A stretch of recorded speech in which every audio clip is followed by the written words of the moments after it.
Welcome to today's episode of WOMXNAIRE. I'm your host, Megan Wessels, and today you're going to hear from Elizabeth Colon. She's an incredible, well-known Latina leader here in the Chicago area. And I love this conversation with her because we have both been through some really incredible changes as entrepreneurs. When I say changes, I mean from a personal mindset aspect and just how important that is in building a successful business. We're not in the grind anymore. We're at that point in our business where we're like, we want to have fun. Let's make this a fun journey. So we're going to talk a little bit about that and some of the other really important things when it comes to growing a business, like confidence and relationships. So stay tuned. Here we go.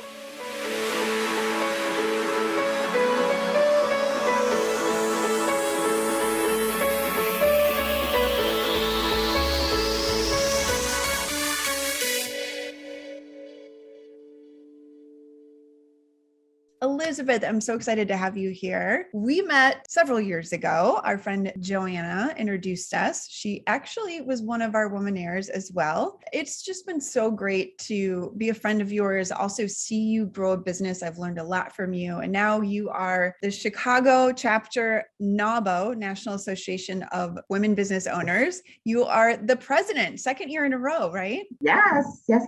I love the diversity you have created within the Chicago chapter. I've really seen a lot of really amazing changes. That just goes to show what kind of a leader you are. And of course, you have to be a leader to grow a successful business. So tell us a little bit more about your business. What is it that you do? First, let me start with thank you for inviting me to the show. Joanna is an amazing connector.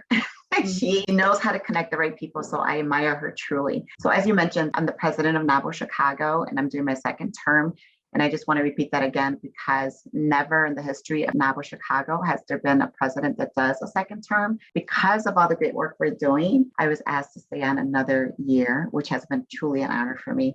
And thank you for acknowledging the diversity changes and all that we're making within the organization. So I am currently the president of Metafrases Language and Cultural Solutions. It's a business that I started back in 2007. So we are in our 14th year, which is really exciting. And we connect businesses with interpreters, and we also do document translations to help eliminate language barriers. So what does that mean, right? Someone hires an employee who doesn't speak very well in English. You have to communicate. So how do you effectively do that to make it more of an inclusive work environment and create a culture where everyone's welcome? Well, they reach out to us and we provide the interpreters for them, or if they have a human resource policy, we can translate it into the language that they needed. And we have an amazing talented pool of about 200 interpreters serving tons of languages who have helped me grow my business. So I'm really excited and honored to have survived the pandemic and still be here today after everything that everyone has gone through in the past year. 200 interpreters. Wow.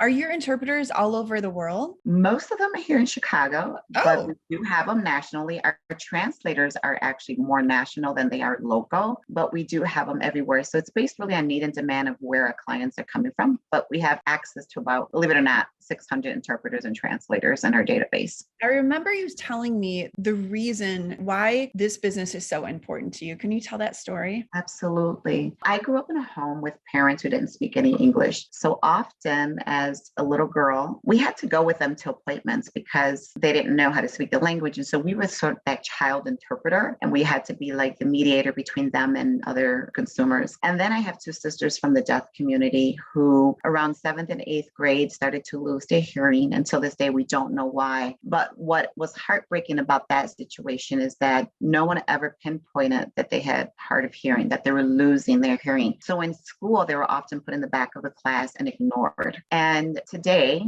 they are about 90% deaf, and they have a lot of challenges. They don't live a normal life, not being able to communicate. One doesn't know sign language, not understanding the world around them. So when I saw those disparities and kind of challenges that my parents faced and my sisters, they really didn't have a voice. And as I grew older, I realized that my passion was providing a voice for the voiceless. And then I entered this field of interpreting, which is called the language service industry. And I made sure that I got trained as an interpreter myself. And then I became a trainer in the Chicagoland area to train individuals who really wanted to provide the proper interpretation services. So that's my background and why I started. And that's why I'm so passionate. It's not just a business, there's a purpose behind it for me too. Yeah. We talked a little bit about this the other day. You actually came from the nonprofit world, but you were moving up the ladder. What happened that prompted you to actually start your business? And I also want to hear about, you started your own business and you had so many clients follow you because they really valued what you did and what you brought to the table. So I was the director of a nonprofit organization, and nonprofits normally rely on government funding, but this particular program was what we called it back then the cash cow. It was bringing in real money for all the departments to support the other departments within the larger context of it. And I was there for 7 years. But when I first came in, the program was actually kind of dying. We had one employee and the revenue was under 200,000. And within that time frame that I was there, we had grown it into a multi-million-dollar company, which excited me, right? We grew to like 8 employees. We went from a one-space office to a 4,000 square foot office. I started being very innovative. And then there was a moment in the 7th year where I had proposed an idea and it wasn't dismissed, but I never got an answer either. But one day, as I mentioned to you, I walked into the office and there was an email for a new position. It was a senior director position, and all the qualifications and all the responsibilities was everything that I was doing. So I got really excited because I was like, wow, I could do this.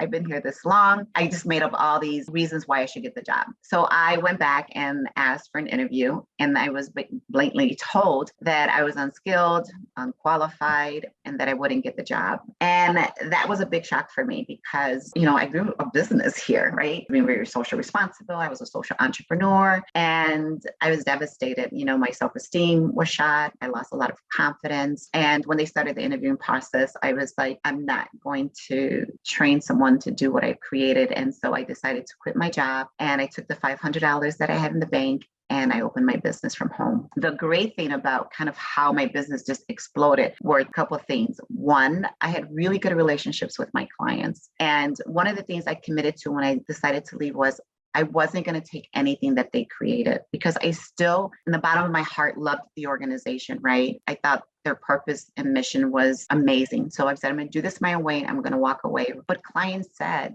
to me, they're like, I came here to do business because of you. And so they started coming to Metaphrosis for us to do it. And it was such an honor to know that I had done something right. So I just started growing that way, and they started actually referring people. And I was a one-man show, so I was working long hours. The other thing that I didn't mention to you, Megan, which is really interesting, is how the universe speaks to you. And I didn't know this until a couple of years ago that someone shared this with me. He said, look at the way the universe has spoke to you. When I was leaving, I was creating a nice little document with everything that they needed to take care of. I was setting up a client, and he came to my office and I said, I'm leaving next week and you're going to be in good hands. And he was the first one that said to me, Elizabeth, I didn't come here for them. I came here for you. So I'm taking my business with you. So he ended up being my first client, which is pretty cool. And then some of the interpreters asked me, I don't know what you're doing, but when you are ready, here's my business card. I want to come work with you. I had 12 interpreters without actually physically having a business yet. And then the third thing that happened was that I was really close to an individual that actually created the scheduling portal. And I told him that I was leaving, and he's like, I want you to be successful. I'm giving you this portal for free. And we were paying about $600 a month for the scheduling portal. So think about it, Megan. I had everything at my disposal without even having a business yet. A friend of mine told me that, like, wow. I said, yeah, the universe spoke to me. So those relationships that you create with people, if they're not authentic, don't matter. But once you're truly authentic, look at all the great things that happen for you.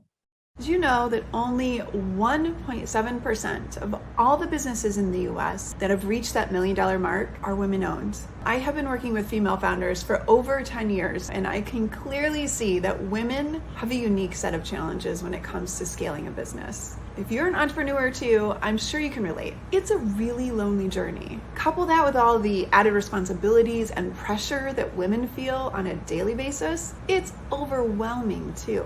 I created the only peer advisory group strictly for ambitious women entrepreneurs who haven't reached that 7-figure mark yet. Each cohort is designed with 6 to 8 industry agnostic entrepreneurs. During this year-long program, members receive advice from subject matter experts on things like how to understand your business financials or search engine optimization. But the support they get from each other is where the magic really happens. To learn more or become a part of our next forum, go to our website, powerfulpartnersinc.com. Oh, relationships are the basis of Powerful Partners. It's so important, not just to build relationships and build a network, but to surround yourself with people who are like-minded. The saying, show me your friends and I'll show you your future, because it really does make a difference. For me, it's important to build relationships with other women entrepreneurs to see what they're doing, because we can all learn and build from each other. You're in Vistage now, which is a peer advisory group similar to what I do in Powerful Partners Forum. What is it about Vistage that has helped you grow your business? Vistage doesn't get a lot of credit for what they do. And I know that it's very male dominated, but it's growing in leaps and bounds with women. I am in a group of 17 and there's 7 of us that are female entrepreneurs. And what I love about Vistage and my chair, because I think it really has to do a lot with the chair that's leading the group, is the high accountability that we have. We are an advisory group that our revenue is over $1 million. So no one goes to those meetings. We spend a full day every month working on our businesses, and we're not playing around, right? We're held accountable. Our group is very honest. If you're asking to solve a problem, they're going to be honest. And I remember the first meeting I went to, one of my colleagues in the group was very, very upfront. And I was pretty shocked. And literally I had tears in my eyes because he called me out on something and I wasn't expecting that so soon, but I appreciated that he did that. And we always leave with tangible items that we have to kind of execute. I've been in it for over 2 years, and it's amazing how during the pandemic, not one of us lost our business. Everybody grew their business revenue. I didn't, but I was able to save my business because of this Vistage. It was the mindset that our chair kind of would email us out about, you have 3 months, right, to do this. How are you going to end the year? And he took away that fear that some of us were experiencing, because within 24 hours, I had lost my business, but he refused to let me close my doors, right? And so it's that kind of accountability and community that's created within the Vistage group that really, really holds you accountable, as I mentioned, but grow your business, have a place where it's sacred. You can cry, you can get mad. In April, we had our business retreat, and I didn't realize how much emotionally I had built up until he had us pair up with someone and talk about something like personal and just simple questions. But when someone said, you have to process, Megan, I was like a waterfall. I was actually in a cohort for the forum during the pandemic, and every one of us had a record year in our business. So yes, nobody ended up closing their doors. And to go through something so traumatic like that and so scary, and have a group of other women who are not going to let you fail. So the difference between Vistage and the Powerful Partners Forum is that I serve women who have not reached that $1 million mark yet. There are other peer advisory groups out there like Vistage who serve that $1 million and above, but I see a need for the women who haven't gotten there yet. Because as you know, it's hard to grow a business. And I want to hear a little bit more about your story, but that path from 0 to $1 million, it's first of all, different problems, different challenges, but it's a really tough journey. I'm in it right now. It definitely is. The more money you make, the more challenge. The more challenges you have. It's hard work, right? And it's not impossible. I never thought that when I reached that 1 million that, I was going to continue to grow. And then it wasn't until my accountant actually told me you're a millionaire. And I was like, oh, get out of here. That's so cool. What did you do? Did you celebrate? I did, and you think $1 million. Okay, so this is, I guess, a little bit of my own ignorance, right? Not being a millionaire. I expected to have $1 million cash in my bank account to be considered $1 million. He was like, no. Yeah, we were talking about this. Confidence is so important. And it's something I really feel like women especially struggle with. I know I did for the first several years of my business, and it was surrounding myself with other entrepreneurs who believed in me is really what pulled me out of that and helped me see my own value. And then being a part of the forum, again, they just reflected my value back to me constantly and would not allow me to fail. Tell me a little bit about your business and growing your business. What is the biggest challenge that you've had as a woman entrepreneur? And were there any challenges that you've had being a Latina woman entrepreneur? I think the biggest challenges for me as an entrepreneur is my own confidence. Our confidence is the one thing that holds us back from making the decisions that are in the best interest of our business and for ourselves. There's that limiting self-belief. And I had a lot of that throughout the many years. Being an entrepreneur, you get to choose the clients you want, right? You get to put the policies and procedures in place. And I never would do that. I would be like, okay, I'll take this person. Oh, I'll do that. And I didn't know how to say no because I didn't feel confident enough to be able to say no, even when that client wasn't serving me. We're never always going to make the right decisions, and we're going to make mistakes. And I made many of them, but within those mistakes were lessons of opportunity. But the more I built up my confidence and the more I knew my business, right? When someone comes to you, when they come to Powerful Partners, they're seeing you as the expert. They see me as the expert. So why wouldn't I be confident in the work that I'm doing and being able to educate them on the things that they need in place to be successful in providing language access, right? I had to get into that mindset of, Elizabeth, you are smart, you got this, do this. And we're very intuitive too. And sometimes we also dismiss that. I was working for many, many years with a client that's the most difficult client that I had. And we did not want to work with them. But I wasn't confident to say, I don't want to work with you anymore. I'm done, right? But during the pandemic, I think the pandemic taught us so much about ourselves and what we wanted for our business. And what I wanted was people who valued my business and people who aligned with my values. They were about $500,000 worth of business. And I honestly, truly thought that when things started to get better, that they would be nicer, and they got worse. And Megan, I was done. I mean, we would chuckle because we use Microsoft Team. And when the phone rang and it was that particular client, we would actually immediately quickly send a message, who's going to get it? Who's going to get it? Because nobody wanted to answer the phone. And although it was a joke, I was like, team, we're wasting a lot of energy on this account. Yeah. So I went to my lawyer and I fired them. And I said, I want you to give them 2-week notice and I'm done. My team, they were afraid and they were scared. They're like, what are we going to do? Because that's our highest client. And my response to them was, we're going to be fine. We're going to get new business. And within a week, we started getting new business. And I share this with you. We were generating $10,000 a month and we jumped to like 100,000, like after letting them go. That's and I don't know if it was their karma, but we made the right? You send the universe a message. You're like, no, this is not good enough. I want better. And they started sending you better.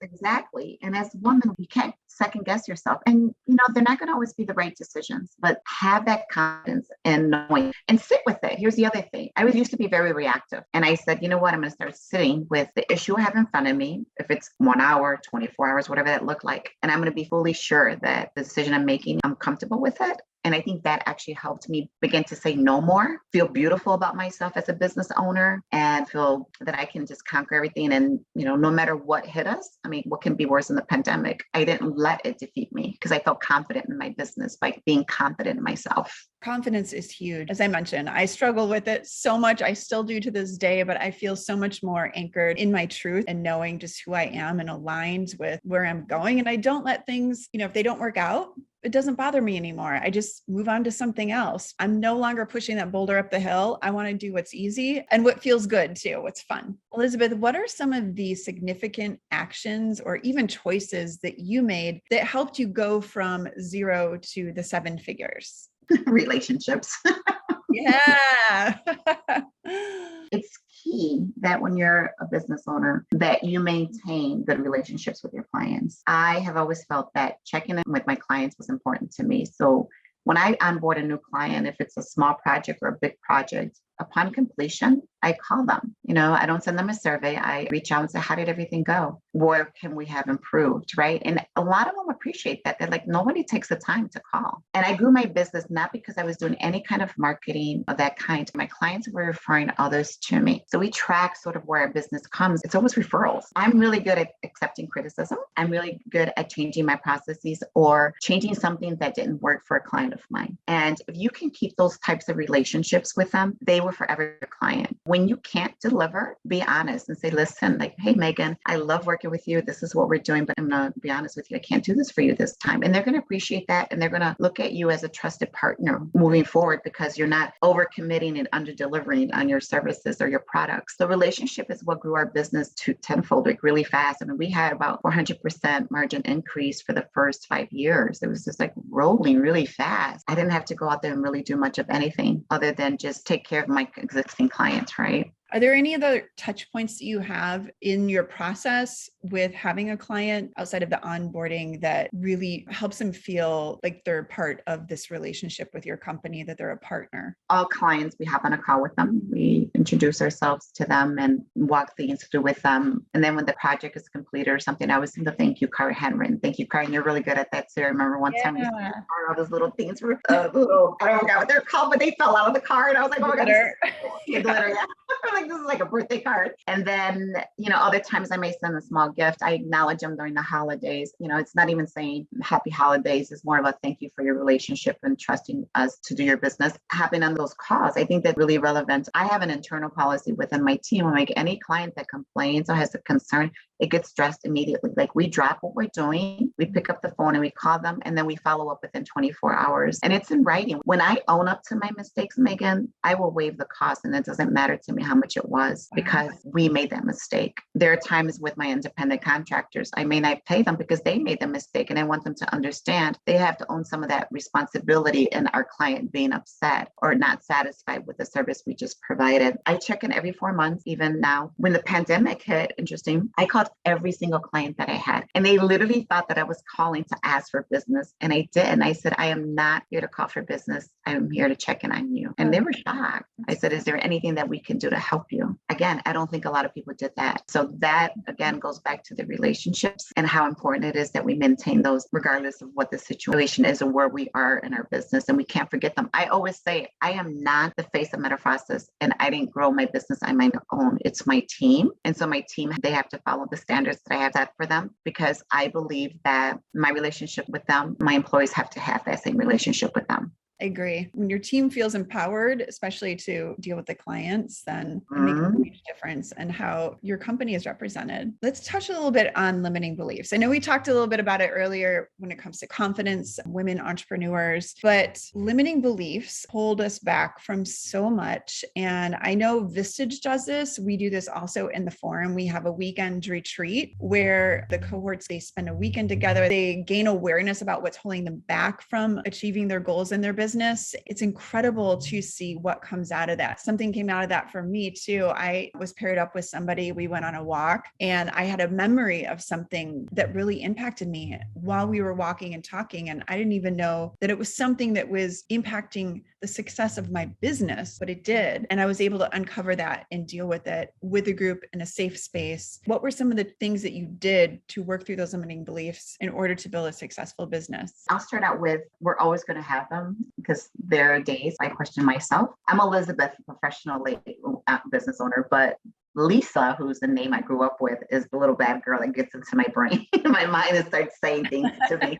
So I was going to tell you need to go away, right? So some of this stems from when you grow up, right? If you don't have parents that instill confidence in you and self-esteem, you tend to lean on the side of self-limited beliefs that you're not capable of doing things.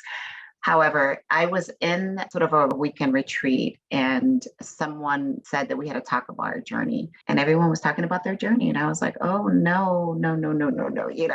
I was just like, I'm not going to talk about anything. So I was very resistant to talk about my journey as a woman. And the person that was leading this event actually came up to me afterwards and said to me, and she didn't know me, she said, Elizabeth, you have to work on yourself. You're not real. And I was taken back by that because I'm like, you don't know me. Who are you to tell me that? Right. But I started to reflect on that. And then when I came home, I started looking around me and thinking about sort of my actions. I grew my business really fast. And with that came people telling me you're a badass and you're very powerful.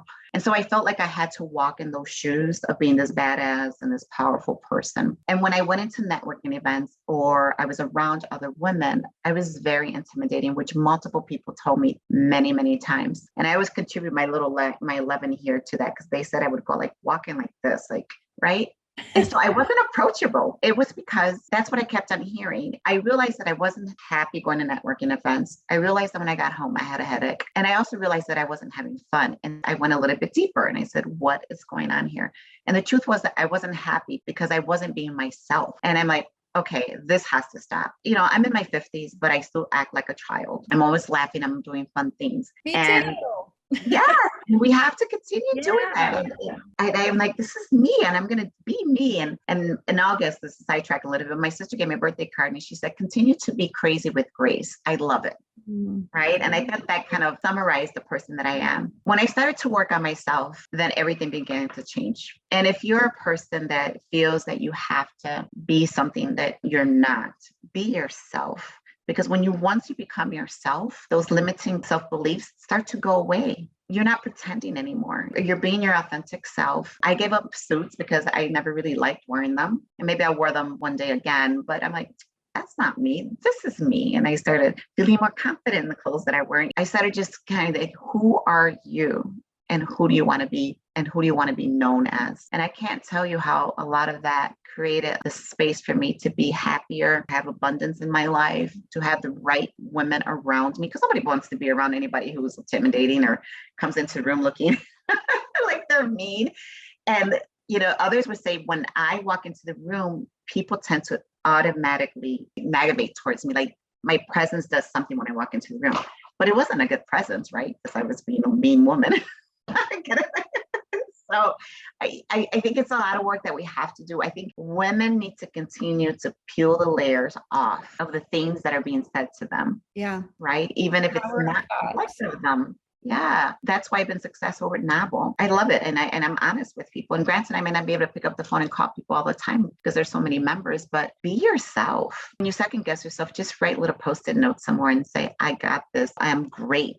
And I do this with my son, who's a traveling basketball player. We've struggled with him with his own confidence. We have to tell him, Miss Stefan, you got this. You go out there and you got this. And like, get in the moment and do some Zen stuff, right? And what's happening for him now? Colleges are recruiting him to go play basketball for them. Yeah, going back to the power of thought, it is incredible. All of these people were telling you that you were badass and powerful. And so, yeah, you became that person and you become what you think. But the great part about being a human is that we can change what we think. And when we change what we think, we change the experience around us too. I have done that for myself. The work is tough, but it is life-changing. And where I am today is just so much better. I'm so proud of where I'm at today. Like you said, like fun and like childlike. Who wants to be a part of a life that is hard and you have to believe that you work hard and that's how you get everything? It's not true. No, it's not. Completely agree. And I love what you do. And I've seen your transformation too.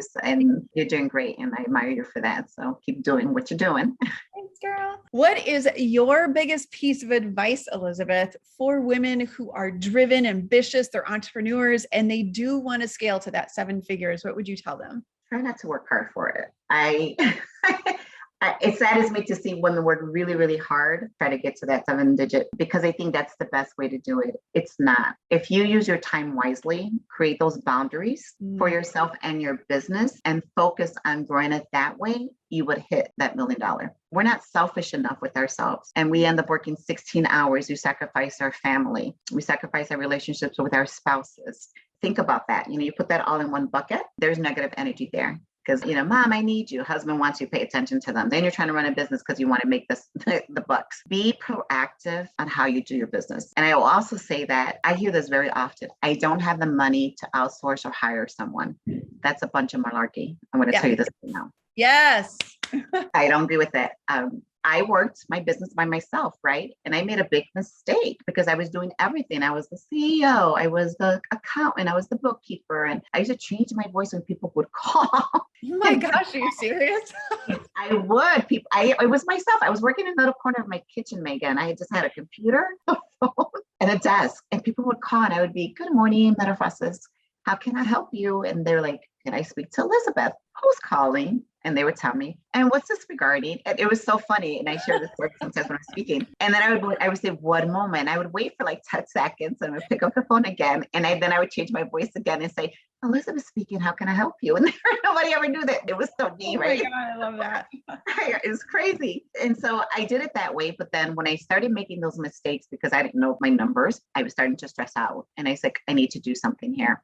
At the time, I didn't know anyone that would have told me WeBank was there or Score would have been available or all these services were out there. I just was on my own. And that's why I make it sort of not my mission, but also my purpose to try to help women get information when they need it, when they're starting out, because I did it all on my own. And I said, I'm hiring someone. I don't have no money, but I'm going to hire. This is the only way I'm going to grow my business. Because if you are the expert in your field and you know that you are needed to grow your business, but being the secretary is not helping you do that, bring somebody on board. The money will come. I never took a loan out for my business. I mentioned I started with $500. I got bold and I went back to the clients that I had and I said, I'm a startup. Would you be open to paying me within 2 weeks? And they did. And I was able to build my capital that way. I didn't pay myself for 2 years just so that I can hire somebody. And even today, Megan, I have cut my salary to be able to hire other people if times were not great so that I can continue to focus my energy on growing my business. There has to come a point in time in your business that you have to stop saying to yourself that you cannot afford it. You can afford it. I have somebody right now that I'm trying to mentor that she's growing leaps and bounds, but they're making so many mistakes and she won't hire someone. I'm like, then what's the purpose of growing if you can't delegate the work that you have because you're taking it all on? So that's one of my biggest advice to women. Hire or outsource some of the work that you're doing. So I have my own accountant. I have my own accounting clerk. I have my own social media person. I have somebody who does my SEO. I have a lawyer, 2 lawyers. I have my business lawyer, but I have my patent lawyer. I mean, I have everything in place and I'm taken care of. Yeah, same here. I just hired another social media person. I just hired another virtual assistant. It makes such a huge difference because I know there were things that I don't want to focus on. And just like you said, the things that are going to move the needle in my business, I have to focus there and I can't do that if I'm doing all this other stuff. I love that piece of advice. It's so important for women entrepreneurs to hear that. Elizabeth, now that you are at this level in your business and you've learned all these things about leadership, about the mistakes in growing a business, what is important to you? My time is very important to me. I had the fortunate, ability to see my son grow up, my second child. I didn't get to do that with my first as much, but my little guy, I've been able to attend his games and things like that and be there and be present. My time is very valuable. I end my day at 5. I don't work after hours and I'm very productive during the day so that I don't have to work after hours. And, when they say like, what's your legacy in your business? I mean, I don't really have a legacy for my business, right? I'm looking to exit out in 4 years because I still want to be young and I want to travel, right? And so I'm building my financial wealth right now so that I can do that and then work in something different, but at my own speed and my own time. So time is very key for me. That's something I value. And even more so after the pandemic, I want to be present. Presence is very important to me. Yes, we're only given one life. You got to make the most of it.